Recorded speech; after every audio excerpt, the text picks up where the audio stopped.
آیا قرآن از دیگرگونی ها حفظ شده است؟ سوال.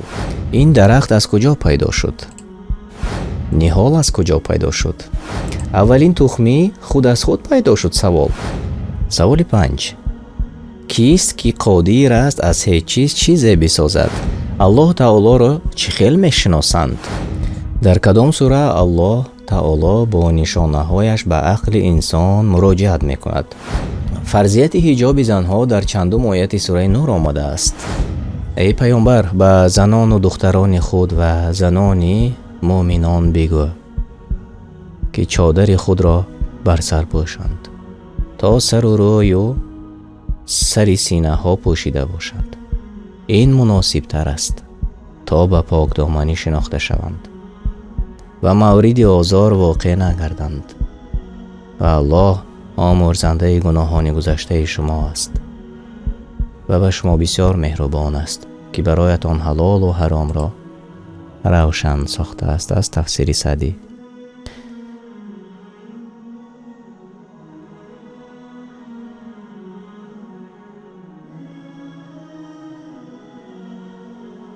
به نام الله بخشاینده مهربان. السلام علیکم و رحمت الله و برکاته. تماشابینان عزیز، مخلصان شبکه دانش و سنجش، هر یک از شما را خوش آمدید میگویم در علاهیدگی به برنامه ما. افیری علمی است و هر یک از شما و هر یک از دوستان ما و شما میتوانید در برنامه ما امروز اشتراک داشته باشید. و امروز بسیار موضوع جالب را انتخاب کردیم و موضوع به قول میگویم که صنف 1 است. برنامه علمی صنف 1، موضوع یکتاپرستی یا اینکه موضوع توحید. این یکی از مهمترین چیزی که هر یک انسان، هر یک مسلمان باید داند و این قدم اول هم هست. و خب تماشابینان عزیز، بیایید تا توانیم برنامه رو به دیگران روان کنیم تا که همه از دوستان ما و شما نیز با خبر شوند. برای چی من همین موضوع رو انتخاب کردم؟ چند روز پیشتر با یکی از همکارمون صحبت داشتیم. یکی از همکاری ما از افغانستان، یکی از مراکا بود و دیگری از افغانستان و از هم دیگر سوال کردند تو از کجا میشوی و تو مسلمان هستی؟ و گفت بله الحمدلله مسلمان. گفت بعد سوال دوم اومد، گفت تو مسلمانی سنی مذهب هستی یا شیعه مذهب هستی؟ گفت من شیعه مذهب هستم. و در حال باز از بالای سوال پیدا می شود، یعنی از آن که انسان خودش نمی داند که راه درست چی است. پدر و بابایانش گفته است که تو شیعه هستی و دیگر خودش را شیعه احساس می کند. نمی داند که برای چی شیعه است و یا نمی داند که سنت چی است. در حال در همین مکان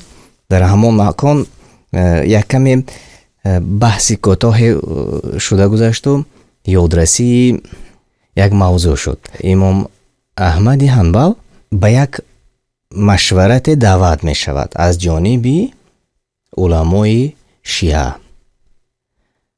آنها می خواستند که با امام بزرگ، امام اهل سنت و جماعت، امام احمد حنبل بحث کنند. امام احمد حنبل دیرتر می آید و وقتی که داخل می شود پاپوشی کفش خودش را به دستش می گیرد و داخل می شود به همون موضعی که دعوت شده است، به مسجد. بعد اون علما همه حیران می شوند، می گویند که شما چی کار دارید؟ برای چی پاپوشی خودتان را، کفش خودتان را دستتان گرفته داخل شدید؟ می گویند که من شنیده بودم که در دوره رسول الله صلی الله علیه و سلم وقتی مسجد می رفتند شیعه ها همون کفش را می دوزدند، به همین خاطر من به دستم گرفته داخل شدم.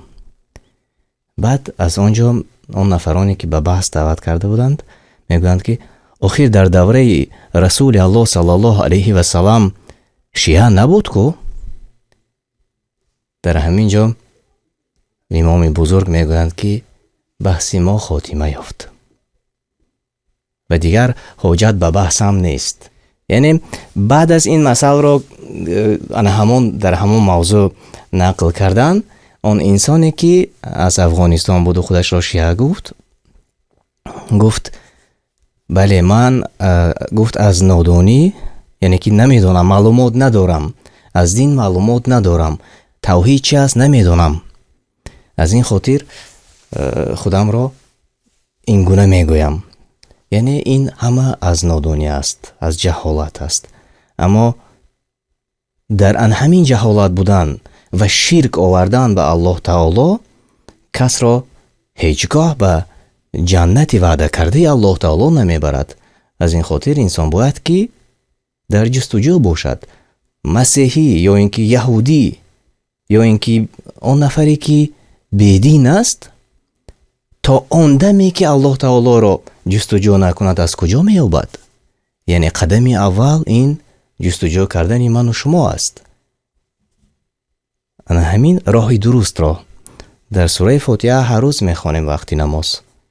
Аллоҳ таоло ба роҳи мустақим, ба роҳи рост ҳидоят кунад мову шумову дӯстону бародарону хешу ақрабои моро.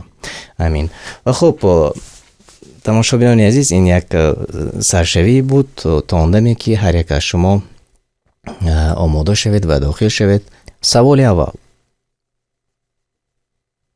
оё Қуръон аз дигаргониҳо ҳифз шудааст? Савол: бале. дуюм вариант: ҳифз нашудааст. дар давраи Усмон разиаллоҳу анҳу дигар шуд. ба мо маълум нест кадомаш дуруст аст.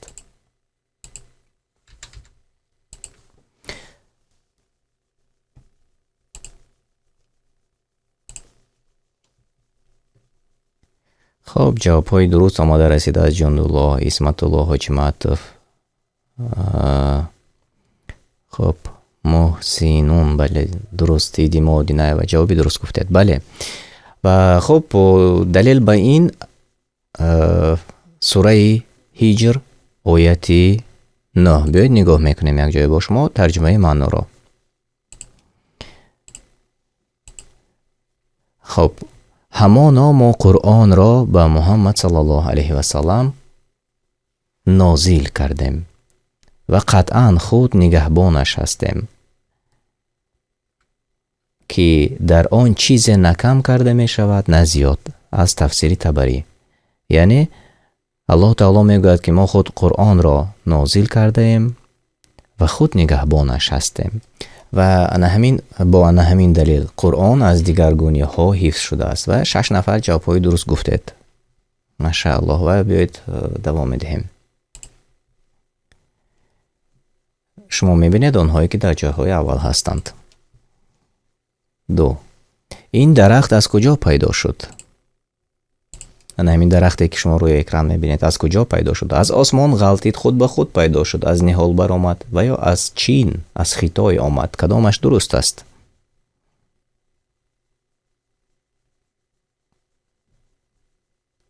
саволи осон аст. саволе ки бояд мо дар борааш тафаккур кунем, фикр кунем. дарахт аз куҷо пайдо шуд? бале. бале. бо ақл. инҷо ҳар каси бо ақл мегӯяд ки бале, аз ниҳол баромад, чун дарахт аз куҷо мебарояд? аз ниҳол мебарояд. ва ана ҳамин ҷавоби дуруст аст. вақти дарахтро мову шумо нигоҳ мекунем, мегӯем ки ниҳол буд ва аз ниҳол дарахт баромад. ва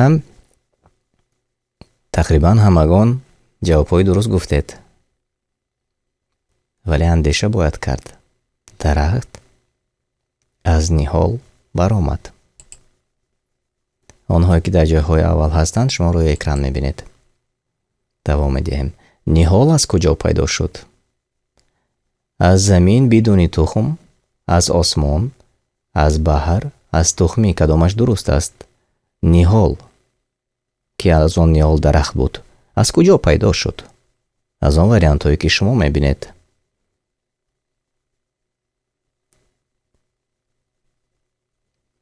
خب جوابهای درست از جانب جندالله آمده رسید. جستجوی علم جوابتان درست بود. مسلمون جوابتان درست بود. علی عمر جوابتان درست بود. محمد مهدی درست گفتید. بله، از تخمی. نیهال از تخمی پیدا شد و از نیهال درخت پیدا شد. یعنی برآمد، پیدا نشد، برآمد. نیهال از تخمی نیهال و از نیهال درخت. یعنی یگان جایی این عادی است. به نهایت سوال و جوابی عادی است که همه آنهایی که عقل دارند میدونند. خب بیایید اکنون میبینیم که جوابهای درست گفتند و به جاهای اول برآمدند. ماشاءالله، خیلی خوب. سوال دیگر.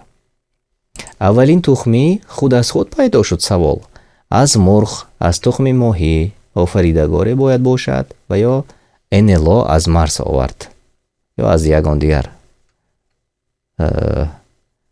قطعه؟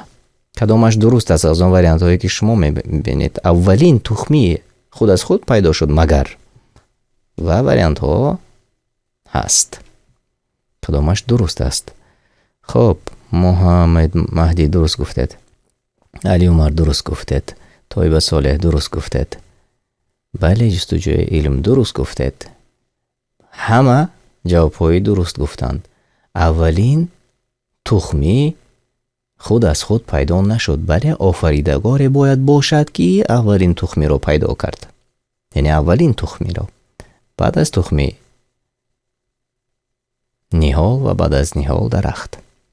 و این چیزی عادی و مقرری، اما نه همه کس در این فکر میکند، اندیشه میکند. چون چند روز پیشتر یک چیزی رو دیدم که واقعا کس رو به اندیشه می‌دارد. تصور کنید هواپیما و آن نفری که ما پیلوت میگوییم در همون چنبرکی هواپیما نشسته است و سرعت گرفته است. انا همون تگمه هایی که دارد، چقدر تگمه ها دارد و هر یکش وظیفه های خودش را دارد. و در شما تصور کنید خودتون چقدر تگمه ها دارد سمالیات، نه همون طیاره، هواپیما. یک نمیدونم خیلی زیاد است. این همش وظیفه های خودش را دارد برای پرواز کردنی همین سمالیات. اما شما اندیشه کرده اید، تفکر کرده اید که چگونه پرنده پرواز میکند بدون یگان تگمچه های آن پیلوت دارد در سمالیات؟ به یگان توی همان پرنده پرواز میکند. آیات های قرآنی هست و شما اگر ترجمه معنای قرآن رو گوش کنید، آنجا الله تعالی نیز گفته است مگر اندیشه نمی کنید در آن چیزی که الله تعالی خلق کرده است. بعضی به قولی به خودشان دانشمندان میگویند که این چگونه اینقدر چیزی زیبا آفریده است، این خانه را ببینید، اینقدر ساختمان خوشرو و زیبا کی ساخته است این را؟ ساختمان چی ساخته است؟ یا یگان انجینیر ساخته است؟ خیلی خوب. یا اینکه یگان صورت زیبا رو میبینند، این رو کی رسم کشیده است؟ یگان رسامی به نهایت زبردست این رو رسم کشیده است. خیلی خوب، خیلی زیبا. وقتی که همین طبیعت زیبا رو نگاه میکنند، میگویند که طبیعت رو دیده. همون بعضی انسان ها هستند به قول اتئیست میگوییم، خودشان حیران میشن، میگن که برای چی اینقدر این زیبا آفریده شده است؟ نمیفهمم، یعنی نمیفهمند. خود از خود مگر انا همین طبیعت، درخت، نهال، نباتات یا اینکه حیوانات خود از خود آفریده نشده است؟ در این اندیشه نمی کنند. اندیشه می کنند در آن چیزی که خودی خلق کرده است یا خودی خلق ساخته است با دستی خودش، اما اندیشه نمی کنند از آن که خلق را کی آفریده است. بیایید تماشاگران عزیز دوام خواهیم داد. سوال 5. کیست که قادر است از هیچ چیزی بسازد؟ ساختمانچی، مهندس، یگانه الله، امامان مذهب ها، کدامش درست است؟ کیست که قادر است از هیچ چیزی بسازد؟ البته این همه سوال ها دلیل های قوی دارد. بله، جواب های درست قریب که از جانب هر یک از شما آماده می رسد. من در چت نگاه دارم. ماشاءالله. بله عبدالله درست گفتید. علی عمر درست گفتید. یگانه الله هست که از هیچ چیزی بسازد، یعنی بشو میگوید و میشود. و همین جوابی درست بود و تقریبا همه جواب های درست گفتید. ماشاءالله.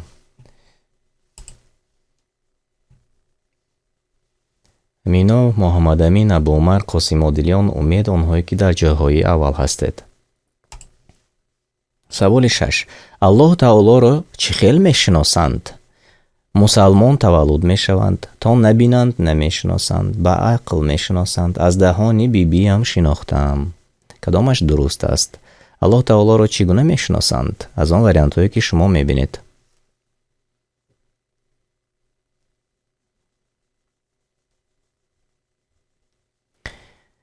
بله، جستجوی علم درست گفتید.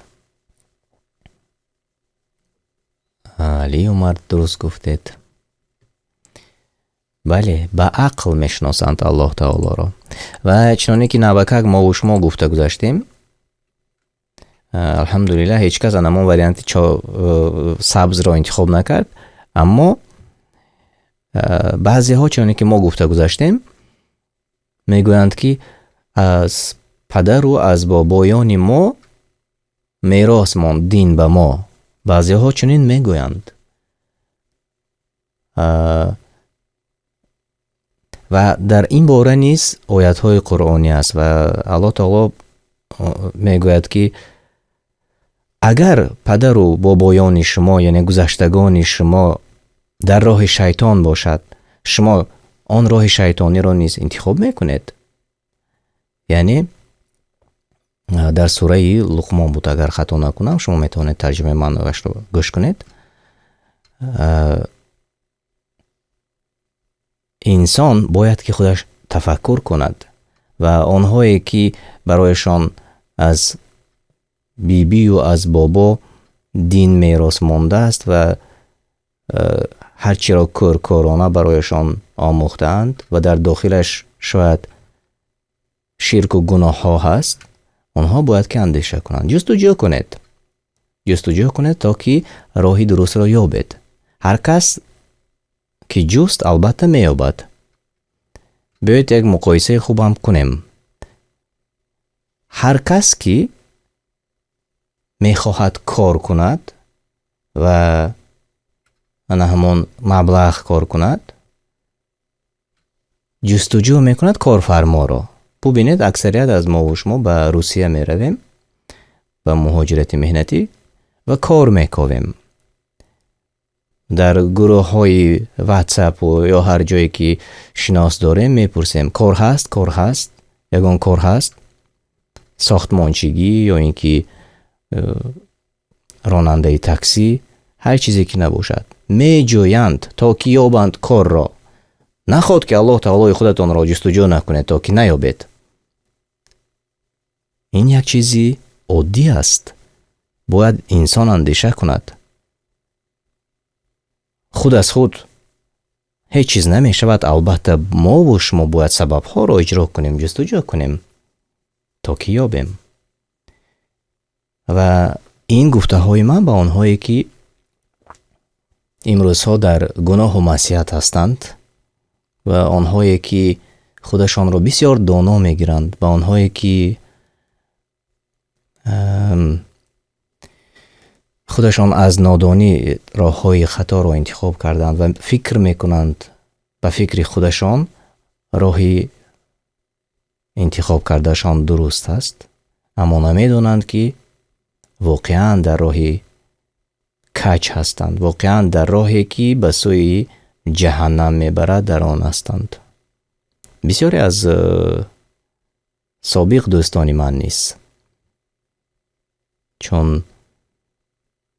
аксарият бисёр воқеан дониши дунявии хуб доранд, тафаккури хуб мекунанд, дар дунёи пули хуб ба даст меоранд, яъне маблағи бисёр кор карда метавонанд, чун як дониш доранд барои кор кардани маблағ, аммо ба самти дигар сарф мекунанд.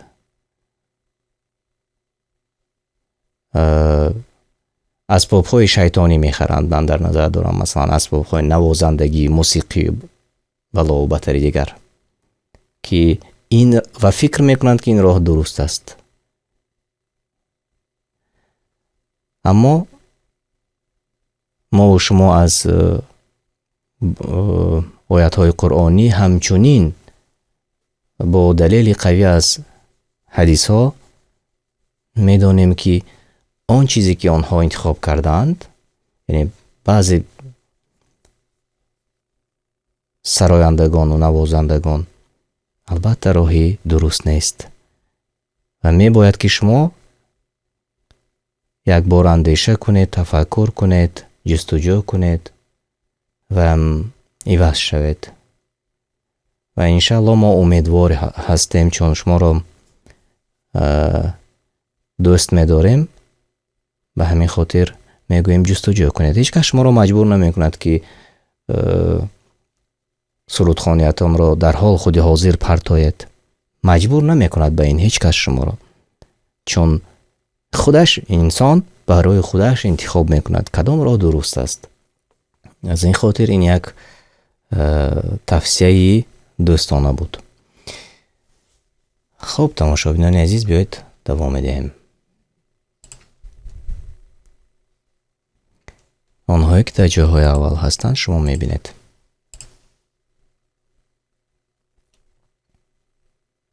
дар кадом сура Аллоҳ таоло бо нишонаҳояш ба ақли инсон муроҷиат мекунад?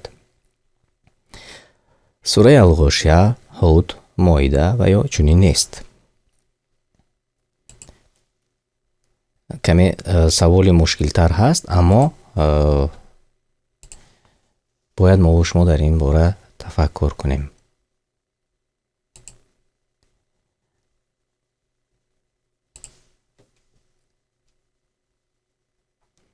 хуб, ҷавобҳои дурустро ман надидам. бале. сураи Алғошия аз оятҳои 17 то 20. хуб, мо шумо кӯтоҳ ана ҳаминро дида мебароем. таҷмаи маъноро дида мебароем. тамошобинони гиромӣ, чунин омадааст. аммо дар дохили барнома 6 нафар ҷавобҳои дуруст гуфтанд. машааллоҳ, аллоҳ қабул кунад. хуб, оё кофирон ба шутур наменигаранд ки чӣ гуна офарида шудааст? оё ба шутур наменигаранд ки чӣ гуна офарида шудааст? хуб, дар ин бора дар бораи шутур гуфтем, оятро хондему, як чизи дигар низ ба ёдам омад. ман намедонистам, аммо як наворо тамошо кардам. гуфтанд ки пои, ана ҳамон пое ки ба рӯи хоки биёбон роҳ мегардад уштур, мулоим аст гуфтанд. ва боз дар рақобат ба ан ҳамин уштур, мошинҳое ки дар биёбон мегарданд, як нафар нақл мекунад, мегӯяд ки ман як мошинро дидам, дар биёбон буд ва ҳаргоҳ аз мошинаш мефаромад, дами мошинро нигоҳ мекард дами мошинро паст мекард, як каме мефаровард дамашро, яъне ки дамаш ба қавли худамон ана ҳамон балонҳояшро, чархи мошинро дамашро паст мекард. бубинед ки пои уштур худаш ба мисли ана ҳамин чархҳои мошинро чино ки паст кардааст, агар ки дамаш ки баланд бошад, дар биёбон болои хок роҳ гашта наметавонад. ба ҳамин хотир дар асфалт агар бошад дамашро баланд мекунанд, яъне як муқаррарӣ мекунанд, аммо дар биёбон дар ҷои хоку гил рег онҷо дамашро паст мекарданд. ман худам намедонистам, аммо ҳамун нафарро вақте ки нақл мекард дидам, воқеан дар ҳайрат шудам. аммо дар ин бора зиёда аз 1400 сол пеш Аллоҳ таоло гуфтааст: эй кофирон, эй онҳое ки бовар намекунед, ба шутур наменигаред ки чӣ гуна офарида шудааст. ғайр аз ин боз чӣ қадар муъҷизаҳо дорад уштур. дар ояти дигар чунин омадааст: ба осмон нигоҳ намекунед ки чӣ гуна бардошта шудааст. осмон наменигаред ки чӣ гуна бардошта шудааст. ва ё ба кӯҳҳо наменигаранд ки чӣ гуна барқарор гардиданд. ва ё ба замин наменигаранд ки чӣ гуна густурда шудааст заминҳо ва чиҳо дар замин рӯидааст.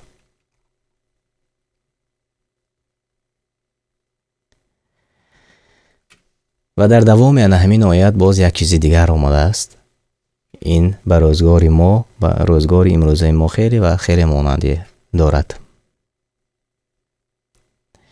пас панде эй расул, ки ту панддиҳандае ҳастӣ ва ғамгин набош аз касоне ки ҳақро қабул надоранд. ин аз тафсир дар равиши муяссар омадааст. яъне эй расул, ту танҳо панддиҳанда ҳастӣ ва ҳеҷ касро маҷбур намекунӣ. инсон бояд ки худаш нигарад, худаш ҷустуҷӯ кунад ва худаш ёбад ва ҳеҷ касро дар қабул кардани ҳақ маҷбур намекунад. ва хуб, аксарият ҷавобҳои дуруст гуфтед тамошобинони азиз, ва биёед мо акнун мебинем ки ҳо пеш баромаданд.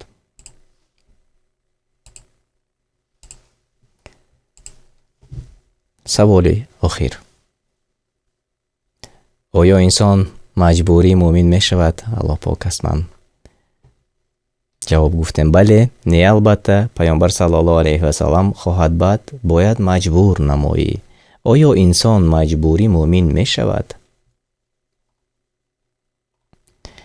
бале, ман каме кӯмак кардам аз ин пештар. ба ҳар ҳол ҷавобҳои дуруст омада расид. ҷундулло дуруст гуфтед, ҷустуҷӯи илм дуруст гуфтед, муҳсинун дуруст гуфтед, бале, тойба солеҳ дуруст гуфтед ва аксарият ҷавобҳои дуруст ҳам гуфтанд. хуб, не албатта, ҳеҷ касро маҷбур намекунад. ва ҳамчунин чуноне ки дар сураи Ал-Ғошия мо шумо дидем, дар ояти 21 омадааст: пас эй паёмбар, панд биде, ки ту танҳо панддиҳандае ҳастӣ. ва дар ояти дигар омадааст: ту бар онон фармонраво нестӣ, то ононро ба имон овардан маҷбур кунӣ. яъне худаш ана ҳамин оят худашро тафсир дорад. ту бар онон, ба онҳое ки бовар намекунанд, фармонраво нестӣ ки ононро ба имон овардан маҷбур кунӣ. не албатта, худашон бояд ки онҳо омода расанд агар ҳидоят ёбанд аз ҷониби Аллоҳ таоло. аз ин хотир мо беҳуда нагуфтем тамошобинони азизу гиромӣ. ҳама онҳое ки имрӯз онҳое ки аз имон дур шуданд, онҳое ки аз дини исломи худашон дур шуданд, онҳоро албатта дар ҳар замон ва ё дар ягон ҷое чизе пайдо мешавад, сабаб пайдо мешавад. ягон аҳли илм мебароянд, мегӯянд ки инсони бо ақл, магар андеша намекунӣ? Бубин ки ту чӣ гуна зебо офарида шудаӣ. Бубин дастонатро, бубин чашмонатро, бубин гӯшатро, бубин ки ҳама чиро мешунавад. ва боз ҳам бармегардем ба ҳамон сарояндау навозандаҳо бармегардем. чун шояд сабаб шавад, шояд ҳидоят ёбанд. охир дар бораи шумо низ бисёр оятҳо омада расидааст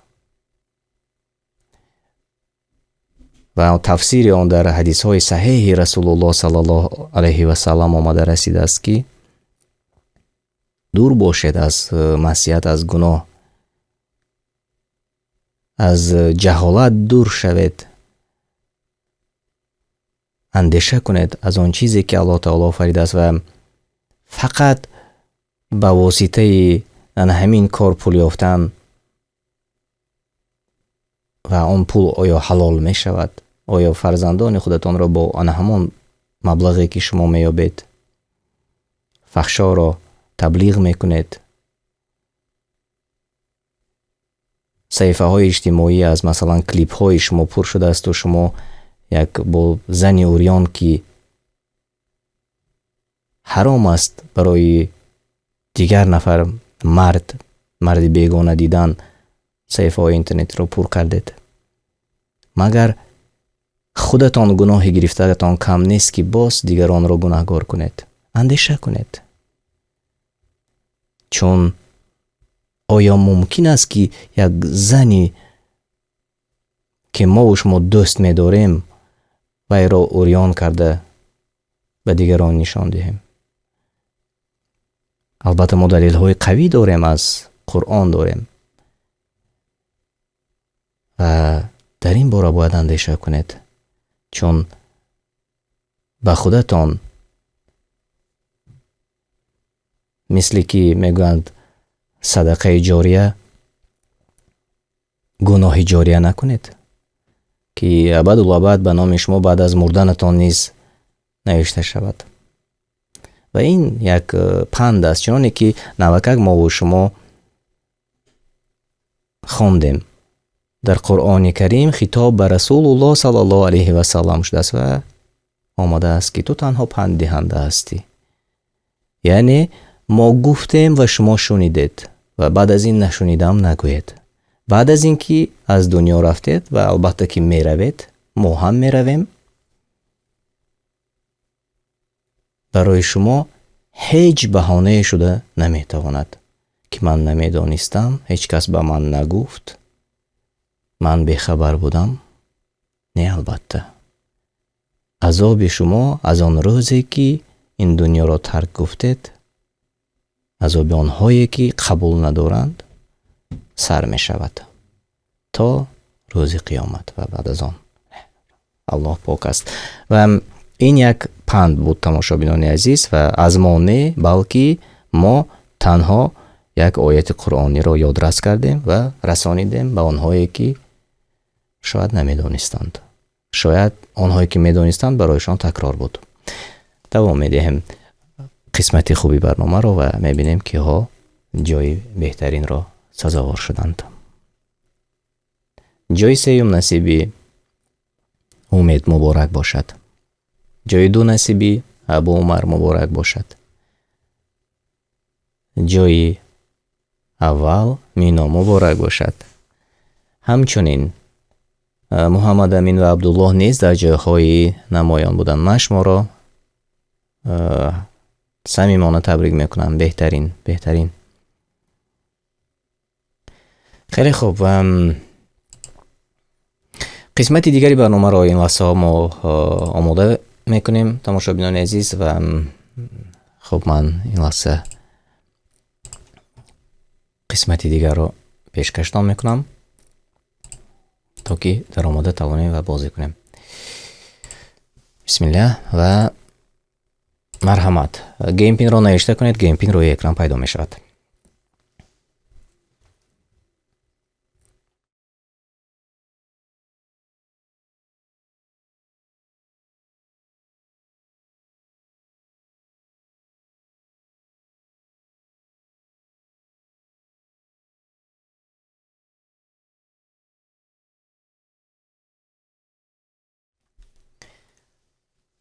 خوش آمدید همانهایی که الکی داخل به برنامه ما شدند.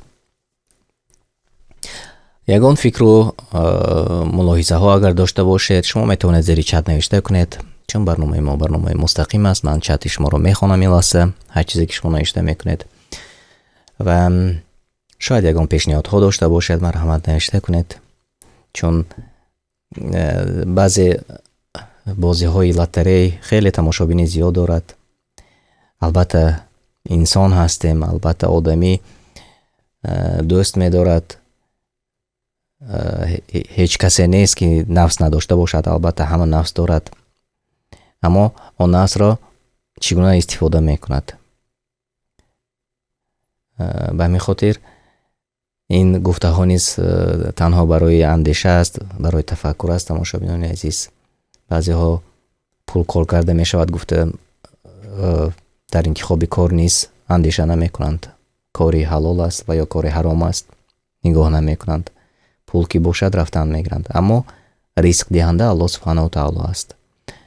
هر یک از ما و شما اینجا که ما رو تماشا میکنید میگوید که بله ما میدونیم که ریسک دهنده الله تعالی است و ما یقین داریم، اما در بعض موارد کارهایی هست که البته حلال نیست و درآمد از آن کار نیست، البته به شکم زن و فرزندان نیست، حلال نمی شود. یعنی یک نفر سببی چقدر گناه ها می شود. از این خاطر اندیشه باید کنیم تماشابینان عزیز. من چندین نفر رو می دانم که تنها به خاطر آن که در جای کارشان نماز گذاشتن نمی توانستند کارشان را عوض کردند. عین حال نامسلمان ها می دانند که مسلمان اگر کار کند از وی فایده زیاد است. من میدونم یک شرکت خیلی بزرگ رو میدونم که تنها برای به کار قبول کردن مسلمان ها زیادتر رو آورده است و زیادتر آنها رو میخواهد به کار قبول کند، چون کاری رانندگی است. میگوید که مسلمان ها عرق شراب نمی نوشند، یعنی این مشکلی رو ندارند، اما راننده های همون دولت مشکلی زیاد با نوشاکی سپریتی دارد. البته به کارفرما این درست نیست. ولی بعضی کارفرما که چشم دیدن ندارد مسلمان را، آنها شاید که مانع شوند برای نمازگذاری. من در نظر دارم شاید در روسیه، در اروپا خیلی کم است، چون میدانند که مسلمان در وقتش نمازش را میگذارد، مانعگی نمی کنند. اما شاید در روسیه و یا دیگر دولت های سابق شوروی آنها میخواهند به اروپا مانند شوند، اما برعکس کار میکنند، رفتارشان برعکس است. میگویند که ما مثل اروپا دنیوی و دموکراتی میشویم، میگویند و از یک طرف مردم را به قول یک با قوه با فشار میدهند. حجاب ممکن نیست، سطر ممکن نیست، یا اینکه حجاب باید یگان رنگ معین داشته باشد، حجاب سیاه نیو بلکه سفید باشد، یا اینکه دیگر. یعنی خودشان برخلاف گفته های خودشان است و این آدمی است. آدمی همیشگی به خودش قانون را انتخاب میکند و آن همون قانون را اجرا میکند. اما قانون الهی، قانون الله تعالی که برای ما و شما در قرآن کریم روان کرده است، این یک دستوری است برای هر یک مؤمن و آنجا همش گفته شده است و در همون قانون راه درست و چیزهای درست گفته شده است برای ما و شما. خب تماشابینان گرامی، ما دوام میدیم و بیایید قسمت دیگر رو آغاز میکنیم.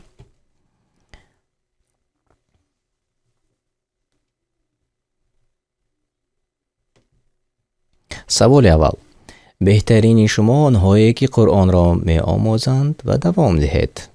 از حدیث.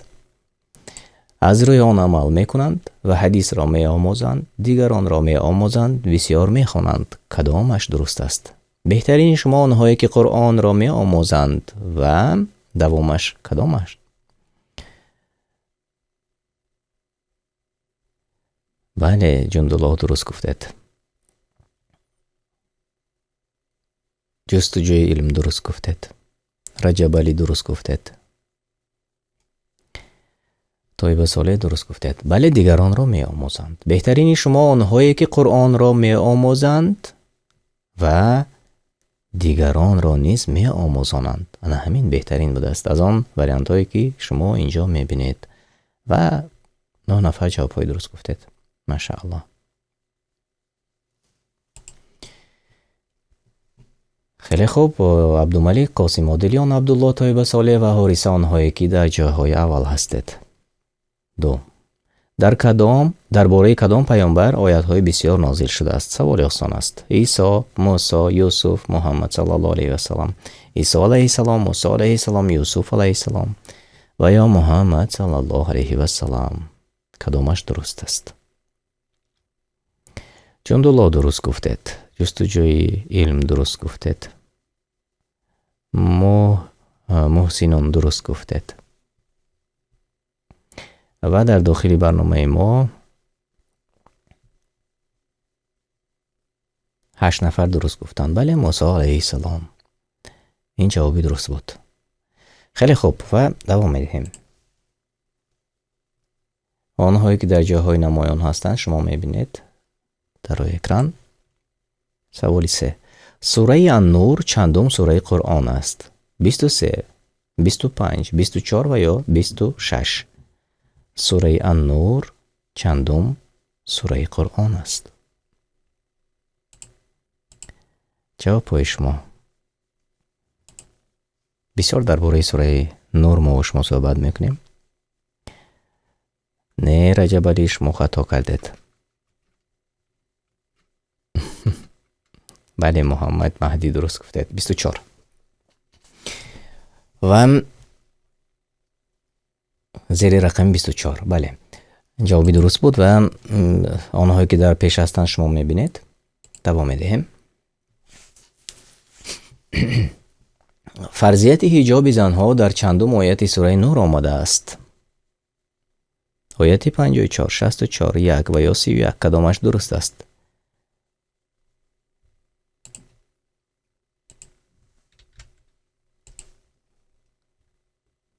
جواب های خطا رو میبینم. یکی از جستجوی علم آمد جوابی درست و از جندالله. بله همچنین نگاه میکنیم اکنون چند نفر در داخل برنامه ما جواب های درست گفتند. خیلی خوب 8 نفر جواب های درست گفتید. ماشاءالله. بیایید اکنون کوتاه خوانده میگذاریم چون همش رو نمیخونم. آیتی دراز است.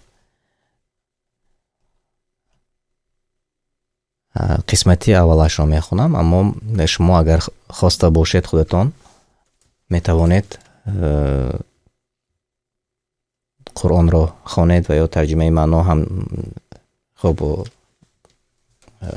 نوشته ها هست و یا اگر خواهید اودیویش هم هست در شبکه تلگرامی ما آن را خودتان جستجو کنید و گوش کنید. و به زنان مومن بگو که چشمان خود بپوشند از نامحرمان و شرمگاه خود را نگه دارند از حرام و زینتهای خود را جز آن مقدار که پیداست آشکار نکنند و روی مالهای خود را تا گریبان فرو گذارند و زینتهای خود را آشکار نکنند. اکنون جز بکی شما خودتان میتوانید ترجمه معنی را جستجو کنید و خوانید. اما انا همینجا گفته شده است مقنعهای و یا روی مالهای خود را تا گریبان فرو گذارند. یعنی که در تفسیر انا همین آیات را ما از عالمان بزرگی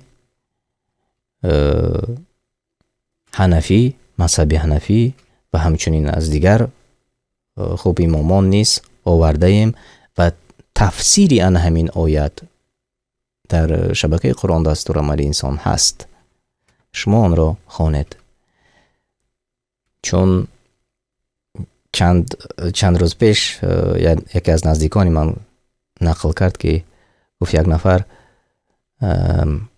ایرانی را اینجا واخورده است و یک جای صحبت میکنن و از ایران آمده است. میگوید که وقتی من در ایران بودم مثل شما سطر و حجاب داشتم و سطر حجابی من تا حجاب سیاه داشتم و رویهایم را پورا محکم میکردم با نقاب. به نقاب وقتی کوچه میبر آمدیم نمیماندند، یعنی نزدیکانش نمیماند است.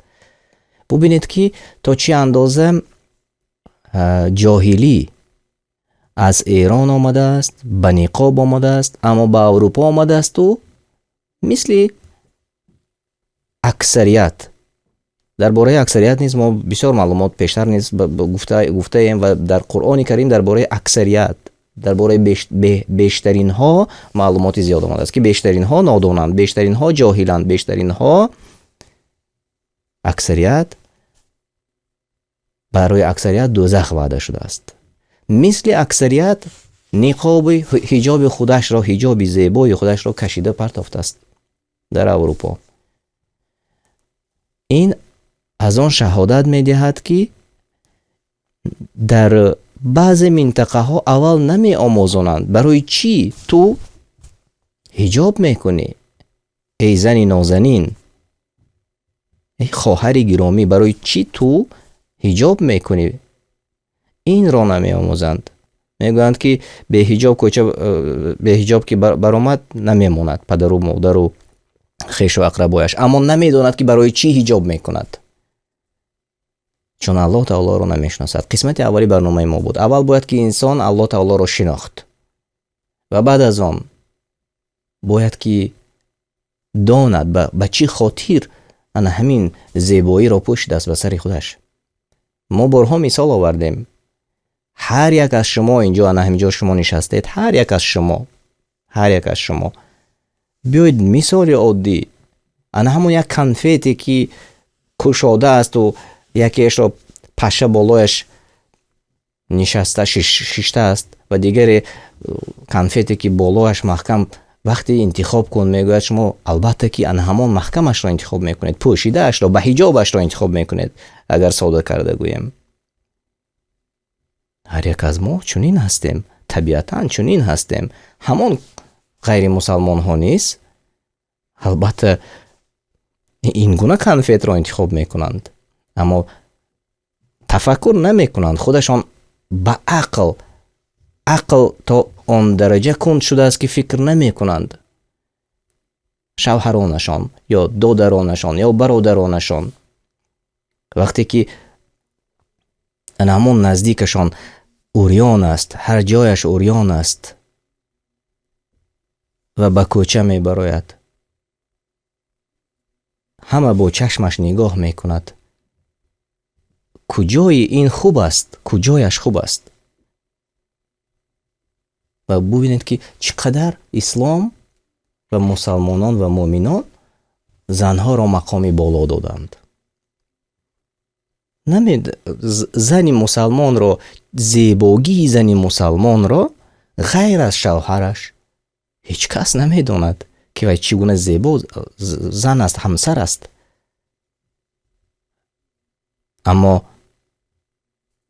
زنهای غیر مسلمان ها که عقلشان تا آن درجه کنده است که فکر نمی کنند که هر کس هر روز می بیند و باز نزد شوهرش می آید. الله پاک است و در این باره باید که انسان درست اندیشه کند و وقتی که انسان خودش اندیشه می کند البته بعداً می فهمد و برای این عقل البته باز لازم است، چنانه که در قسمت اولی برنامه ما و شما گفته گذاشتیم. خب بیایید میگذاریم به سوال دیگر.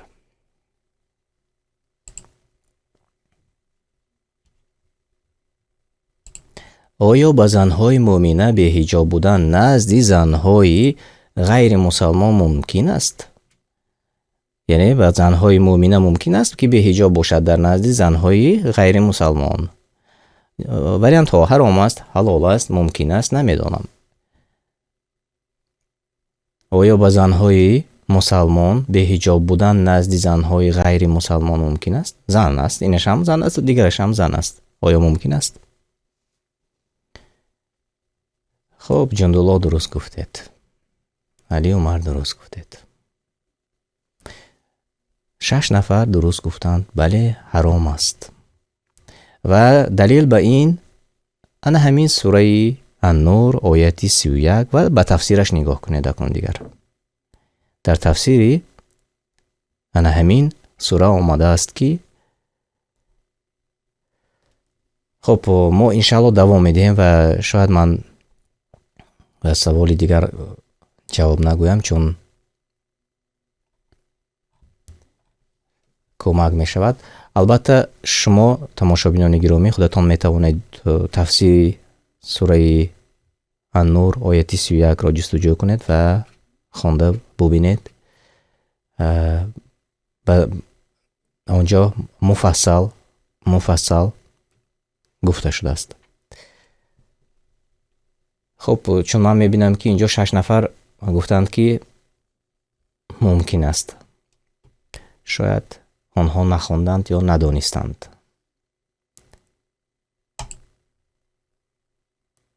خب جایهای اول را شما روی اکران میبینید. باز در کدام سوره درباره حجاب زنان معلومات آمده است؟ از آن وریانت هایی که شما میبینید التین، اخلاص، احزاب و یا النصر کدامش درست است؟ وریانت های شما.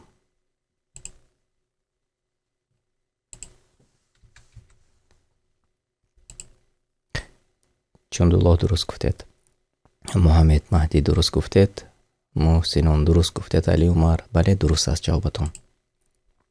سوره احزاب. و خب بیایید 9 نفر جوابای درست گفتند. من ترجمه معنا رو این لحظه خوانده میگذارم و بعد از آن باز دوام خواهیم داد.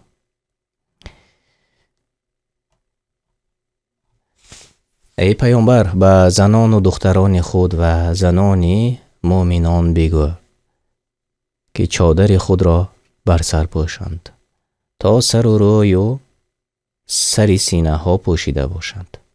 این مناسب تر است تا به پاک دامنی شناخته شوند و مورد آزار واقع نگردند و الله آمرزنده گناهان گذشته شما است و به شما بسیار مهربان است که برایتان حلال و حرام را روشن ساخته است. از تفسیر سعدی. و خودی همین یک آیت کفایه است. آن چیزی که ما و شما از این پیشتر بسیار دورم دراز کردیم گفتیم، همین آیت خودش بس است برای آنهایی که به عقل در میابند. میگویند که ما پیروی رسول الله صلی الله علیه و سلم هستیم، ما پیروی قرآن و سنت هستیم. همه میگویند، سینه میزنند، میگویند که ما پیروی قرآن، ما مسلمان هستیم. اما به جایی که امرهای الله تعالی آمده رسیده است فکری خودشان را دارند، حال آن که حقوق ندارند برای فکر کردن. چون الله که برای انسانهایی که میگویند من فکر کردم، شریعت اسلام 1400 سال زیاده پیشتر آمده است و معلوم شده است دیگر. نخواد که پیروی رسول الله صلی الله علیه و سلم باشند، به مانندی رسول الله صلی الله علیه و سلم عمل نکنند. بیایید صحابگان رو ببینیم. کدوم از صحابگان زنهایشان را لباسش رو ریان کرده است و گفته است که کوچه رو؟ نه، البته دوست می داشتند زنهای خودشان رو، رشک داشتند. امروز چی؟ به گرد و اطراف خودتان نگاه کنید، به نزدیکان خودتان نگاه کنید. البته این سخنها را آنهایی که امروز آواره نفس دنیایی شدند، آواره جمع کردن پول و مال و ثروت شده اند و یا وظیفه ها شده اند، شنیدن هم نمیخواهند. ولی متاسفانه که چنین است. اما ما از دوستداری آنها را این پند را میگوییم، چون عاقبت خودشان را، آخرت خودشان را آباد کنند. هیچ کس نمیخواهد که یک دوستش یا نزدیکش یا یگان شناسش موافق وعده الله تعالی در آتش جهنم سوزد. نه البته. از این خاطر از دوستداری هر کس میتواند یگان نزدیک خودش را بگوید که ای انسان، به عقل دریاب، من کرده های الله تعالی را به خود حلال نشمار. و از این خاطر پند میگوید. و خب 9 نفر جوابهای درست گفتند.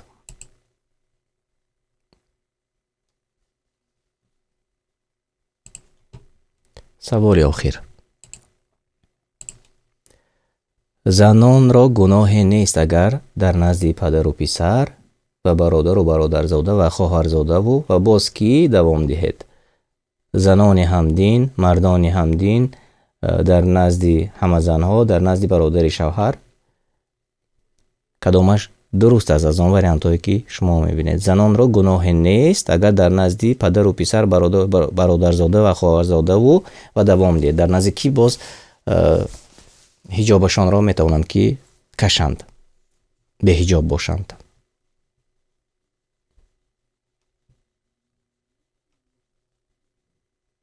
سه نفر جوابهای درست گفتند. زنانی همدین. البته اینجا من میبینم که در نزد همه زنها 4 نفر انتخاب کردند. گفتیم که همه زنها نمیشود، چون همه زنها گفته گذاشتیم که مسلمان نیستند. در نزد زنهای غیر مسلمان، زنی مؤمنه نباید حجاب خودش رو بکشد. زنانی همدینی خود، بیاید اکنون همین را ما و شما دیده میبرایم. چون من گفتم که از این پیش شاید من کمی کمک کرده باشم. سوره احزاب را نگاه میکنیم، آیه 55 را چی گفته شده است؟ این تنها ترجمه معنا است. من عیناً میخوانم.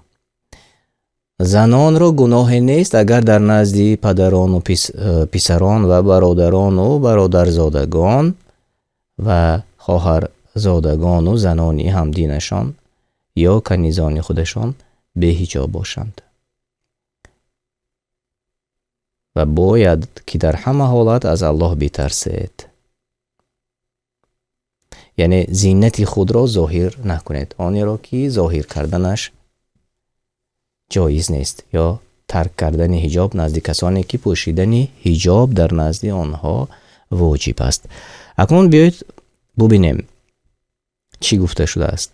برادران و برادرزادگان و خواهرزادگان و زنانی همدینشان.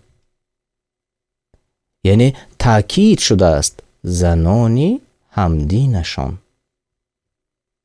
همه زنها گفته نشده است، بلکه یک بار دیگر با دقت گوش کنید، زنانی همدینشان. از این خاطر خب باز تفسیرش را اگر شما خودتان خوانید انشالله باز معلومات بیشتر پیدا خواهید کرد. و قسمت خوبی برنامه ما بیاید اکنون ببینیم که با جاهای بهترین برآمدند. عبدالله مبارک باشد، جای سیوم نصیب شما شد. عبدالملک جای دوم و جای اول اینا مبارک باشد. طیبه صالح و حریصه نیز در جاهای نمایان بودید. شما را صمیمانه تبریک میکنم. و واقعا امروز من اهل نزدیکان خودم را گفتم که شما نیز در برنامه اشتراک کنید و آنهایی که برد میکنند و جاهای بهترین را سزاوار می شوند، حتما تحفه از جانب من هست، تحفه آماده کردم و به همین خاطر شوقمند کردیم تا که فرزندان ما نیز توانند در برنامه اشتراک کنند و یک معلوماتی خورده باشد هم برای خودشان، کمی باشد هم گیرند. و این وظیفه ما و شما، آنی که بزرگتر است در نزد خرد سالان. و الحمدلله در موضع ما هرچند در اروپا زندگی میکنیم، اما مسجد ها درش گشاده است، خرد و کلان به مسجد می روند الحمدلله. و تقریبا که هر روز در مسجد ها بعد از هر نماز حدیث میگویند و آن حدیث را شرح میدهند. و البته ما وظیفه دار هستیم که فرزندان ما اونجا اشتراک کنند و گوش کنند و به خودشان فایده گیرند. البته در این فایده است. و ببینید که یگان مؤمن نیست که فایده ها را، همین فایده ها را دیده باشد. یعنی در دین اسلام و در اجرا کردن واجبات اسلام همیشگی انسان برد می کند، یگان ضرر ندارد. و آنهایی که غیر مسلمان هستند آنها ضررها دارند.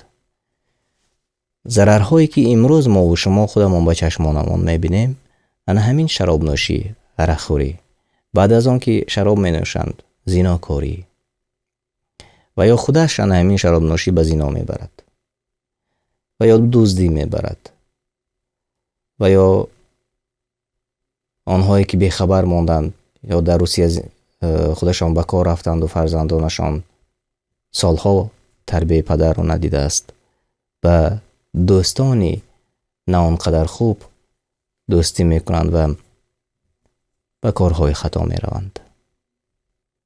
حتی نشأمندی، حال آن که الله تعالی چند 1400 سال پیشتر منع کرده است بسیار چیزهایی که حرام است و ضرر دارد، هم در دنیا و هم در آخرت.